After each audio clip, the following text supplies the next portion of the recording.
இடைத்தேர்தலில் வந்து ஏகப்பட்ட பேர் வந்து ரிசைன் பண்ணுவாங்க. 10க்கும் மேற்பட்ட தொகுதிகள் வந்து காலியாக போகிற அப்படின்ற மாதிரி சொல்கிறாங்க.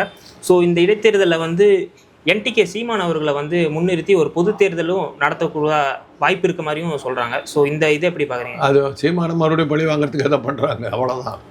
இடைத்தேர்தலில் எப்படிங்க ஜெயிக்க முடியும்? பொது தேர்தலையே வந்து அமித்ஷாவும் ஞானேஷ்குமாரும் முடிவு எடுக்கும்போது அப்புறம் இடைத்தேர்தல் நீங்கள் ஜெயிப்பீங்கன்னு நினச்சிங்கன்னா அர்த்தம் கட்டுத்தானே. இல்லை, நீங்கள் ஓட்டு போட்டால் ஜெயிக்கிறாங்க. நீங்கள் ஓட்டு போட்டால் இவங்களாம் ஆட்சிக்கு வந்தாங்க. மக்களை யாரும் உங்கள் ஓட்டு போட உங்களை யாரும் கேட்கல. ராகுல் காந்தி தான் க்ளீனாக காட்டினார். தேர்தல் கமிஷன் எப்படி இவிஎம் மிஷினை வச்சு ஃப்ராடு பண்ணுதுன்னு பூரா விளக்கமாக கொடுத்தாரு. இன்றைக்கி அதை வச்சு தானே மம்தா பானர்ஜி அத்தனை பற்றி ஒழிச்சு கட்டிவிட்டாங்க. இன்றைக்கி அமித்ஷா என்ன நினைக்கிறாரோ அதை நிறைவேற்றுறது தான் ஞானேஷ்குமார் இருக்கார். தேர்தல் நேர்மையாக நடக்குங்கிற உத்தரவாதம் யார் கொடுக்குறா? எங்கே இருக்குது? தேர்தல் நியாயமாக நடக்கலைன்னு சொல்கிறீங்க. உங்களுக்கு நம்பிக்கை தான், எங்களுக்கு ஆட்சேபம் இல்லை. உங்கள் மாதிரி ஆளுங்கள்லாம் அரகுற ஆளுங்களால தான் இதெல்லாம் நடக்குது. தேர்தல் இந்த கேள்வியே உங்களுக்கு புரியும். இவ்வளோ தூரத்துக்கு ஒரு ராகுல் காந்தி சொன்ன பிறமும் இப்படி ஒரு கேள்வி கேட்குறீங்களே, உங்களுக்கு அச்சிங்கமாக இல்லை? ஏன்னா காங்கிரஸ் ஜெயிச்சு இன்னைக்கு அமைச்சர் பதவியில உட்காந்துருக்காங்க. அதனால் அவங்க தப்பு பண்ணிவிட்டாங்க. அதனால் அந்த திருடனை விட்டுறலாம். என்னங்க உங்கள் நியாயம்? ஏன்னா பிஜேபி ஒரு சீட்டு கூட ஜெயிக்கல சார். அது வரமாட்டாங்க. தமிழ்நாட்டில் பிஜேபி ஜெயிக்காது. இப்போ எலெக்ஷன் நேர்மையாக, ஏன்னா எலெக்ஷன் கமிஷன் நேர்மையாக நடந்ததுன்னு காட்டணும். தமிழ்நாட்டிலையும் ஜெயிச்சா உடனே என்ன கேட்பீங்க? எப்படிரா ஜெயிச்சா? ஃப்ராடு பண்ணியிருக்கேன்னு வைங்க. தமிழ்நாட்டில் இப்போ இந்த கேள்வி உங்களுக்கு உடனே வந்துருச்சு இல்லை? கொஞ்சம் கூட யோசிக்கலையே, உடனே அப்ளை பண்ணுறீங்க. அப்போ திமுக மாத்திரம் எப்படி ஜெயிச்சது? அதை கேட்கறதுக்காக தான் அந்த தோல்வி. தெரியுதா? தன்னை யோகியான்னு காட்டிக்கிறதுக்காக அந்த தோல்வி. தமிழ்நாட்டிலையும் சில ஊர்களில் அவங்க ஜெயிக்கவே மாட்டாங்க. முதல்ல மம்தா பானர்ஜி கிட்ட தோற்றுக்கிட்டே தான் இருந்தாங்க. தமிழ்நாட்டையும் தோற்றுக்கிட்டு தான் இருந்தாங்க. இன்றைக்கி அது கிடையாது. மம்தா பானர்ஜி ஒழிச்சிட்டாங்க.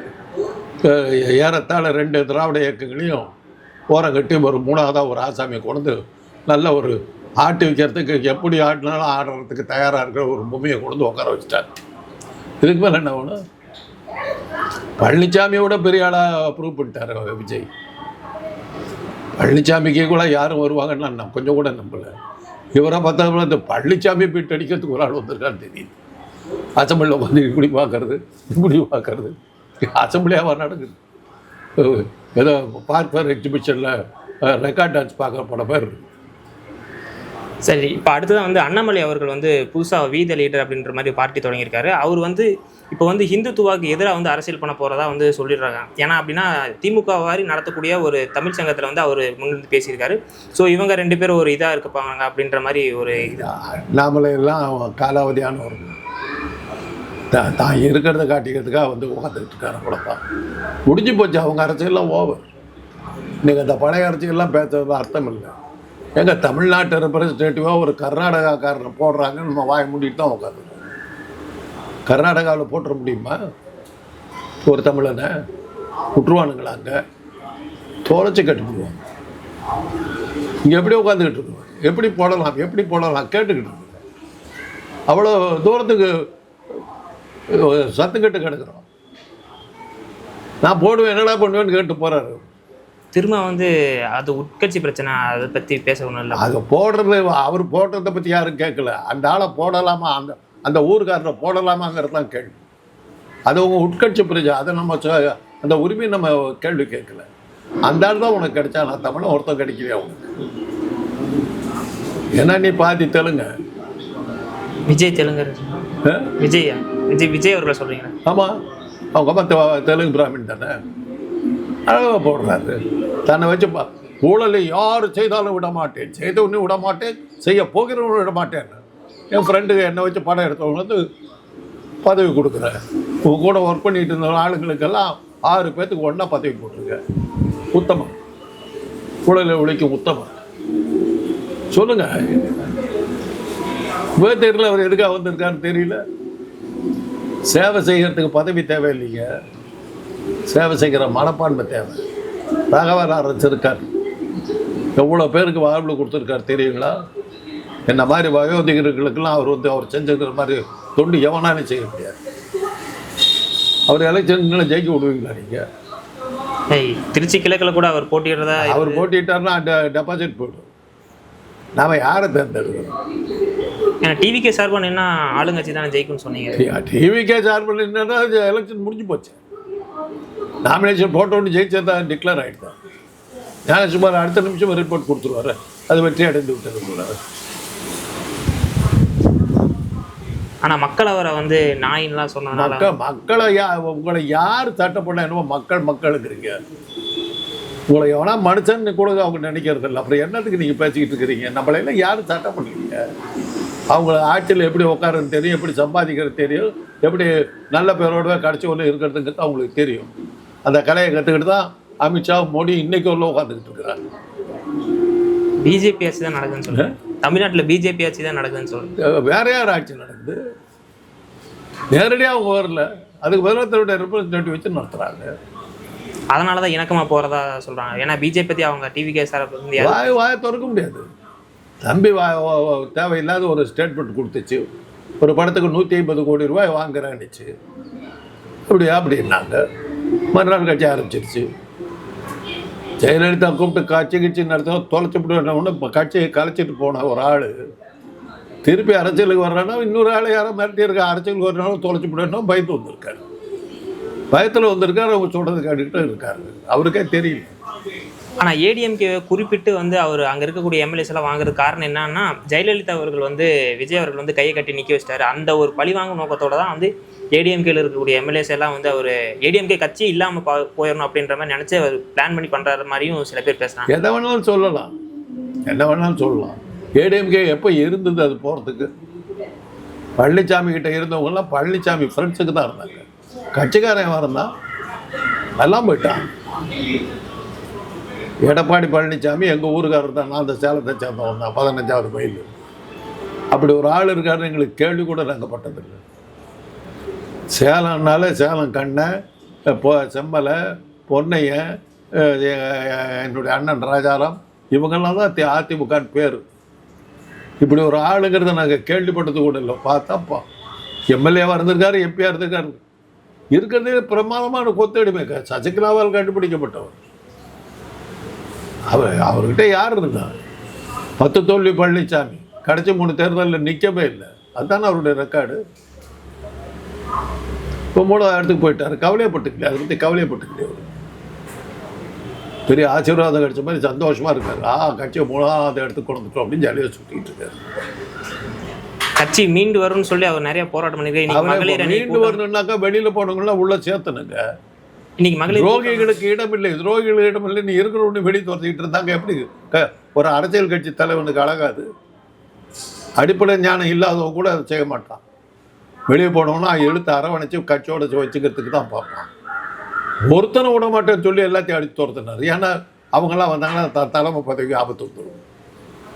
தனியே நினச்சிக்கிட்டு இருந்தால் அது அதனுடைய விளைவு 3வது இடத்துக்கு போயாச்சு. 10 தோல்வி பழனிசாமி கடைசி 3 எலெக்ஷனில் நிற்கல. இப்போ தடவை எங்கேயோ காரணம் போய் நானும் இருக்கிறேங்கிற அளவு போயிட்டேன். இப்போது சார், இப்போது டிஆர் பாலு அவர்கள் வந்து அண்ணாமலை மேலே வந்து ஒரு கேஸ் போட்டிருந்தார், டிஃபமேஷன் கேஸ் போட்டிருந்தாரு. ஸோ அந்த கேஸை வந்து இப்போ வந்து வாபஸ் வாங்கியிருக்காரு. ஸோ இது எப்படி பார்க்குறீங்க? என்ன கேஸ் போட்டார், என்ன வாபஸ் வாங்கலான்னு எனக்கு என்ன தெரியும். டிஎம்கேவோட ஒத்து போகிறார் அண்ணாமலை, அதனால தான் வந்து வாபஸ் வாங்கிட்டாங்க. இருக்கலாம், இருக்கக்கூடாது. அண்ணாமலை மேலே எனக்கு ஒரு மரியாதை உண்டு. பிராமண ஜனதா பார்ட்டின்னு இருந்தது பிஜேபிக்கு. அந்த பி வந்து பிராமண ஜனதா பார்ட்டியாக இருந்த பிஜேபியை பிராமணர்கள்லாம் அடித்து துரத்தி ராஜா, சேகர், மகேந்திரன், அந்த மகேந்திர பொண்ணு, இந்த மாதிரி ஒரு பாப்பா, ஒரு அந்த பிராமண கூட்டமே உள்ள அட்டகாசம் பண்ணி சுற்றிட்டு இருந்தது. எல்லாத்தையும் அடித்து வெளியே துரத்தினார்ல, துரத்தி நான் பிராமின் பார்ட்டி பண்ணார்ல. அந்த வகையில் அவர் மேலே எனக்கு ஒரு மரியாதை உண்டு. அந்த வகையில் பார்க்கும்போது அவருக்கு திராவிட இயக்கங்களோடு அவருக்கு ஒரு இணக்கம் இருக்கிறதுக்கான வாய்ப்பு இருக்கலாம், சொல்ல முடியாது. ஸோ இப்போ அடுத்து வந்து எம்டிஎம்கேல இருக்கக்கூடிய வைகோ அவர்கள் என்ன சொல்கிறார் அப்படின்னா, போன ஆட்சியில் வந்து ஏகப்பட்ட கரப்ஷன் ஊழல்லாம் வந்து நடந்துட்டு இருந்துச்சு. ஸோ அதெல்லாம் வந்து இந்த ஆட்சியில் வந்து கொஞ்சம் கரப்ஷன்லாம் இல்லாமல் இருக்குது, லஞ்சம் ஊழல்லாம் கொஞ்சம் கம்மியாக இருக்குது அப்படின்ற மாதிரி சொல்லியிருக்காரு. ஸோ இத்தனை வருஷமாக 5 வருஷமாக அவர் கூட வந்து கூட்டணியில் இருந்து ஆட்சியில் இருந்துட்டு ஸோ இப்போ வந்து அதை சொல்ல வேண்டிய தேவைங்க. வைகோவை பற்றி நம்ம பேச வேண்டிய அவசியம் இல்லை. இனி அவர் போகிறதுக்கு கட்சி இல்லை. அதை நினச்சாதான் வருத்தமாக இருக்குது. எல்லா கட்சியிலும் இருந்து முடிச்சுட்டாரு, எல்லா கட்சிக்கும் துரோகம் பண்ணிட்டார். இனி அவரை பற்றி பேசுறது. நாங்கள்லாம் அந்த காலத்தில், நாங்கள் இளைஞர்களாக இருந்த காலத்தில் வைகோ ஒரு பெரிய லட்சியவாதியாக நினச்சோம். இன்றைக்கி பார்த்தா அவரை போல் ஒரு குழப்பவாதி, அவரை போல் ஒரு அவர் கட்சி விட்டு ஏன் போனார் தெரியுங்களா? திமுக விட்டு. நாங்கள் இவ்வளோ பேர் உழைச்சி கொண்டு வந்த ஒரு கட்சியில் உன்னுடைய மகனை கொண்டு வர்றியா, ஸ்டாலினை கொண்டு வர்றியான்னு சொல்லிட்டு அவர் கட்சி விட்டு வெளியே போனார். இவர் கட்சியை ஆரம்பிக்கிறார், மகனை கொண்டு வந்து உட்கார வைக்கிறார். சொன்ன முறை யாரெல்லாம் வந்து வாரிசு அரசியல் சொன்னா அவன்லாம் வாரிசை தான் உங்களுக்கு உட்கார வச்சுருக்கான். வைகோவை பற்றி பேசுறது அர்த்தம் இல்லாத டீரா இந்த சொன்னதான் வைக்கப்புள்ள நம்பினாலும் நம்ப வைகோவை நம்பாத என்ன, அதுதான் பாயிண்ட். சரி, இப்போ அதிலே பேசக்கூடிய ஒரு துரை வைகோ அவர்கள் என்ன சொல்கிறார் அப்படின்னா, இப்போ திமுக பண்ணுறதா வந்து குதிரை பேரம், எங்களோட எம்எல்ஏ 2 பேரை வந்து ரிசைன் பண்ண விடாமல் வந்து அவர் தடுக்கிறாரு அப்படின்ற மாதிரி சொல்கிறாங்க. எங்கள் பொதுக்குழுவை நாங்கள் வந்து முடிவு எடுத்திருக்கோம், வந்து ரிசைன் பண்ணோம், டிவிகேக்கு நாங்கள் சப்போர்ட் பண்ணோம் அப்படின்னு சொல்கிறோம். ஆனால் வந்து அவங்க ரிசைன் பண்ணாமல் டிஎம்கே பிடிச்சி வச்சுருக்காங்க அப்படின்ற மாதிரி சொல்கிறாங்க. ஸோ அந்த அளவுக்கு எம்எல்ஏ இருந்தால் நாம் என்ன பண்ணுறது? உன் தலைமை அவ்வளோ வீக்காக இருந்தால் நம்ம என்ன பண்ண முடியும்? சொல்கிறதுக்கு வெக்கமாக இல்லை, ஏன் எம்எல்ஏ பிடிச்சி வச்சுருக்கான்னு சொல்கிறதுக்கு வெக்கமாக இல்லை. வாடானா வர வேணாம், அப்போ தானே உன் எம்எல்ஏ. அது அவங்க 2 பேருமே வந்து உதயசூரியன் சின்னத்தில் நின்றவங்க. இவரோட போனாக்கா பதவி போயிடும். அதனால தான் அவங்க ரிசைன் பண்ண மாட்டேன்னு திமுகவுக்கு வர்றாங்க. அவ்வளோ கஷ்டப்பட்டு ஜெயிச்சுப்பட்டு இவர் ஆடுற ஆட்டத்துக்கெல்லாம் வெளியே போனாக்கா ஒவ்வொரு தடவை தோக்கடிப்பார், மறுபடியும் செலவு பண்ணிட்டு வருவாங்களா? நீ வசதி நீ பொட்டியாக வாங்கி வச்சுருக்க. ஒரு மீட்டிங்கில் கேட்டாங்களே, பொட்டி வாங்கி கொண்டு தான் இதெல்லாம் நடந்ததுன்னு இது பண்ணார். நான் அந்த கூட்டத்தில் உட்காந்துருந்தேன். கூட்டத்துக்கு முன்னாடி இருந்த ஒரு நீ எவ்வளோ வாங்கினேன்னு என்ன கேட்டாங்க.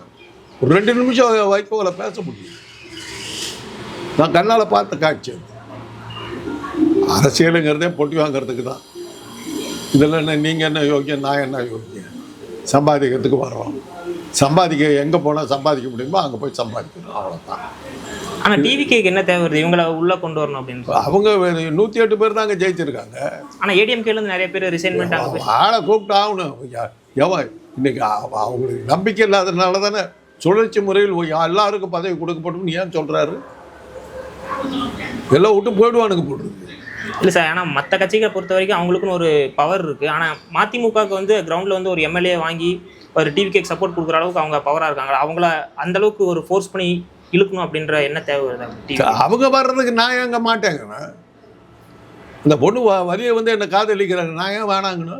அப்போ வைகோ அவர்களே தான் வாண்டடாக போய் அவங்க அந்த எம்எல்ஏ ஒன்று நான் நம்பலை. நீ நினச்ச போதெல்லாம் கட்சி மாறும், நீ நினச்ச போதெல்லாம் ஊரை விட்டு போவேன், உன் முன்னாடி வந்துக்கிட்டே இருப்பாங்களா? ஏதாவது ஒரு நிலையான கொள்கையோட எண்ணிக்கையாக இருந்திருக்கியா? மக்கள் நல கூட்டணின்னு விஜயகாந்த் ஆரம்பித்தார். முதல்ல போய் சேர்ந்து வைகோ தான். ஒரு சீட்டு கூட ஜெயிக்கல. அதில் தானே விஜயகாந்த் மனசு உடஞ்சி இறந்தே போனார். நீங்களாம் என்ன விளம்பரம் கொடுத்தீங்க? விஜயகாந்த் வந்து விட்டார், அழிந்தது திராவிட இயக்கங்கள் எல்லாம் போட்டிங்க. இப்போ இன்றைக்கி பேசுகிறீங்களே, இதெல்லாம் அன்றைக்கும் பேசுனீங்க. விஜயகாந்த் சேர்த்ததுக்கப்புறம் எவ்வளோ விசாரிக்கிறது போதும் நீங்கள் தான் போய் நின்றீங்க. போங்க, இதுக்கப்புறம் இதுவும் நடக்கும். அப்போ அங்கே போய் நிறுத்துக்கு போகும். சார், இப்போ அடுத்ததான் வந்து விஜயபாஸ்கர் அவர்கள் வந்து நாளைக்கு வந்து டிவிக்கில் ஜாயின் பண்ண போகிறதா சொல்லியிருக்காரு. ஸோ ரொம்ப நாள் வந்து எதிர்பார்த்துட்டே இருந்தாங்க, வந்து எப்போ வந்து டிவிக்கில் ஜாயின் பண்ண. என்ன பெருசு அவங்களாம் இவ்வளோ நாள் போகாமல் இருந்ததுதாங்க பெரிய விஷயம். அவங்களாம் சம்பாதிக்கிறதுக்கு வந்த ஆளுங்க. ரொம்ப லேட் பண்ணிட்டு இருக்காரு, இன்னும் அனுமதி கிடைக்கல அவருக்கு. இல்லை, நாளைக்கு சேர போகிறதா சொல்ல. ஷோ ஆரம்பிச்சிடுச்சு. ஃபர்ஸ்ட் சீனை விட்டார் அவர், செகண்ட் சீன்ல இருந்தால் அவர் உள்ள நுழைகிறார். அவங்கெல்லாம் போவாங்கன்னு எதிர்பார்த்துட்டேன். இது ஏடிஎம்கேக்கு எந்த அளவுக்கு பாதிப்பு ஏற்படுத்துன்னு நினைக்கிறேன்? ஏடிஎம்கேல யார் இருக்கிறாப்பா பாதிப்பு ஏற்படுத்துறதுக்கு? சொல்லுங்க போகலாம். இந்த எலெக்ஷனோட அது எல்லாத்தையுமே ஒழிச்சு கட்டிவிட்டாரு. 3வது இடத்துக்கு போயிட்டாரு. அவரை பொறுத்தவரை அமித்ஷா சொல்கிற இடத்துக்கு அவர் நீ கட்சியே கலைச்சிருன்னா கூட கலைச்சிடுவார். பழனிசாமியை பொறுத்தவரை தன்னை காப்பாற்றிக்கிறதுக்கு என்ன உண்டோ அதுதான் பண்ணுவார். அவரே அமித்ஷாவை சப்போர்ட் பண்ணிகிட்டு இருக்காரு, வேறு வழி இல்லை. இவர் கூட எத்தனை பேர் இருக்காங்க நான் முதல்ல சொல்லிட்டேன். இவர் கூட இருந்தால் நமக்கு ரைட்டு நடக்காதுங்கிற நம்பிக்கை இருக்கிறதுனால தான் அவர் கூட 10 பேர் நிற்கிறான். அதுக்கு பதிலாக தாவேக்காவுக்கு போயிட்டால் அந்த நன்மை அங்கே கிடைக்குங்கிறதுனால அத்தனை பேர் அங்கே போகிறான்.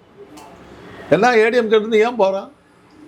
தாவேக்கா வந்து அமித்ஷாவுடைய ஆதரவு பெற்ற அமோக ஆதரவு பெற்ற செல்ல குழந்தைன்னு தெரிஞ்ச உடனே எல்லாம் அங்கே போகிறாங்க, அவ்வளோதான். இப்போ அடுத்ததாக பார்த்தீங்கன்னா டிவிகேயில் இருக்கக்கூடிய ஒரு மினிஸ்டர் வந்து ஒரு போதைப் பொருள் மாதிரி ஏதோ ஒரு இது வந்து யூஸ் பண்ணியிருக்காரு. அதுக்கு வந்து டிஎம்கே தரப்புலேருந்து ஏகப்பட்ட போராட்டம் வந்து நடத்தியிருக்காங்க. ஸோ அவர் வந்து பதவி விலகணும் அப்படின்ற மாதிரி சொல்லியிருக்காங்க. ஆனால் அவர் வந்து அந்த சைட்லேருந்து டிவிகே சைட்லேருந்து எந்த ஒரு ரிப்ளையும் இல்லை. அவர் அடுத்து நடக்கக்கூடிய மீட்டிங்கில் எல்லாத்துலேயும் கலந்துக்கிட்டு தான் இருக்காரு. ஸோ நீங்கள் இதை எப்படி பார்க்குறீங்க? அதெல்லாம் ஒன்றும் தடுக்க முடியாதுங்க. அமைச்சராக வந்து கஞ்சா அடிக்கக்கூடாதுன்னு சொல்லி ரூல் இருக்கா? சொல்லுங்க பார்க்கலாம். எங்கேயாவது இந்திய நாட்டில் எந்த ஒரு மாநிலத்திலேயாவது அமைச்சராக இருக்கிறவர் வந்து கஞ்சா அடிக்கூடாதுன்னு ரூல் இருக்கா? ஆனால் தடை செய்யப்பட்ட பொருளை வந்து யூஸ் பண்ணி ஏங்க, யாரோ ஒரு ஆளை வந்து பிளேனில் ஏற்றிக்கிட்டு ஜாலியாக போகிறாங்க, அரசாங்க பிளேனில் ஜம்னு போகிறாங்க, அதெல்லாம் கேட்கல. கஞ்சா அடித்தாராம். ஜாலியான அரசுங்க. தண்ணி அடிக்கலாம், பொண்ணுங்களோட போகலாம், என்ஜாய் பண்ணலாம், ஜம்னு இருக்கலாம். அந்த மாதிரி ஆட்சி நடக்குதுங்க. நாங்கள் சின்ன வயசில் எப்படியெல்லாம் மைனராக இருந்துக்கிட்டு பீடி குடிச்சுவிட்டு பொண்ணுங்களை சைட் அடிச்சுட்டு போவோமோ அது மாதிரி ஒரு தலைமையின் கீழே ஒரு ஆட்சி இப்போ நடந்துக்கிட்டு இருக்குது. என்ன வேணாலும் பண்ணலாம். இதெல்லாம் ஒரு கேள்வியா? இல்லை, அதுக்காக போராட்டம் பண்ணாங்க. நான் அவங்க தான் என்னத்துக்கு போராட்டம் பண்ணுறாங்க? பழைய ஆளுங்க அவங்க. என்ன மாதிரி ஆளுங்க? இந்த காலத்தில் ஜாலியாக கட்ட பொண்டாட்டியை வந்து ஓரத்தில் தூக்கி வச்சுட்டு யாரோட ஜாலியாக சுற்றுறதெல்லாம் இன்றைக்கி வந்து அரசியல்வாதிகள் தலைவர்கள் போயிருக்காங்க. அன்றைக்கி இது மாதிரி ஒருத்தர் செஞ்சால் அண்ணாவெல்லாம் எப்படி பேசுனாங்க? பானுமதியோட கனெக்ஷன் இருக்குதுலாம் பேசுனாங்க. பதில் கொடுத்தாரு அண்ணா. அன்றைக்கி எல்லாத்து மேலேயும் நிறைய இந்த பெண்கள் விஷயத்தில் யோக்கியமாக இருக்கணும்னு மக்கள் எதிர்பார்த்தாங்க. இன்றைக்கி எப்படி போகுது? அவங்க நிறைய பேர் ஆதரவு தெரிவிக்கிறாங்க. அவ்வளோதான். அதுதான் இன்னைக்கு அரசியல். அது இன்னைக்கு அரசியல் எல்லாம் வெள்ளலை பசங்க. அது ஒரு பக்கம் என்ன சொல்கிறாங்க அப்படின்னா, போதைப் பொருள் வந்து அவங்க பயன்படுத்திட்டாரே இருந்தாலுமே அந்த டைமில் வந்து ஆட்சியில் இருந்தது வந்து திமுக தானே. அந்த டைமில் வந்து அவ்வளோ ஈஸியாக வந்து போதைப் பொருள் புழக்கம் இருந்துச்சா அப்படின்ற மாதிரி கேட்குறாங்க. டிவிகே சைடு சப்போர்ட்டாக பேசுகிறாங்க. ஆமாம், இருந்தது. என்னைக்கு இல்லை போதைப் பொருள்? என்னைக்கு இல்லை? திருக்குறள்னு ஒரு புக் இருக்குது, படிச்சிருக்கீங்களா? கேள்விப்பட்டிருக்கீங்களா? கள்ளுண்ணாமைன்னு 10 அதிகாரம் எழுதியிருக்கு, 10 குறள் எழுதியிருக்காரு. 2000 வருஷத்துக்கு முன்னாடி திமுக ஆட்சியில் இருந்தது. திமுக திருவள்ளூர் திமுகவா? எவனாவது ஒருத்தன் வந்து போதையை ஒழிச்சிருவேன், விபச்சாரத்தை ஒழிச்சிருவேன், இது இந்த இந்த ட்ரக்ஸை ஒழிச்சிருவேன், அரசியலில் ஊழலை ஒழிச்சிருவேன்னு சொன்னான்னா பச்சை அயோக்கியம் போய் பேசுகிறான்னு அர்த்தம். வர்றதே அதுக்கு தான். நீங்கள் நான் இன்றைக்கி எம்எல்ஏ சீட்டு கேட்குறேன்னு எதுக்காக கேட்குறேன்? 1 கோடி ரூபா விட்டாக்கா 5 வருஷத்தில் 10 கோடி சம்பாதிப்புங்கிற நம்பிக்கையில் தான் வர்றேன். அது இல்லைன்னா உங்கள்கிட்ட நான் என்னத்துக்கு வர்றேன்? அத்தனை பேர் ஓடிடுறேன். எதுக்காக? இருக்கு 6 மாதத்தில் போய்ட்டு வேறு ஸ்டாலின் வேறு பயமுறுத்துறாரு. அது கூட அந்த கட்சியில் உட்காந்து எவ்வளோ முடியுமோ பார்த்துக்கலான்னு தான் வர்றேன். ஓப்பனாகவே தெரியுது. எல்லாம் இன்றைக்கி அரசியலுங்கிறது ஒரு வியாபாரம். இவ்வளோ முதல் போட்டால் இவ்வளோ எடுக்கலாம், அவ்வளோதான். பார்க்கல சார், நிறைய விஷயம் நம்மளோட பகிர்ந்துட்டீங்க.